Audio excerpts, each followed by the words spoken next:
Hey guys, today we're going to be DIY changing the oil on the box truck. This will save you probably around $200 every time you do it yourself, maybe even more depending on where you're from. There's really three main things you need to have to do this.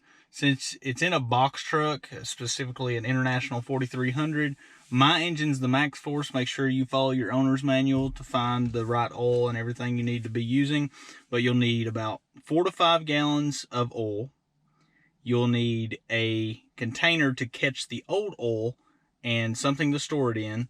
Mine is kind of a oil pan and container all in one. The last thing you'll need is your filter, and you can go to like an O'Reilly's or Advanced Auto Parts or anything like that to get yours, and they can look it up on the computer and buy engine and get you exactly what you need for the oil filter. The International 4300 Maxxforce 9, I believe is what I have, an 09 model Maxxforce 9 engine in a 4300 Durastar. I use the T5 Rotella, Shell Rotella, 15W40. Yours might be different, but those are the three main things you need. If you don't have like an oil pan container together, then you'll need 4. You'll need something to store it in and an oil pan. Let's go ahead and get started.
After I took off the oil filter, I read the number, and they did not match the filter that they told me, or that the computer rather said.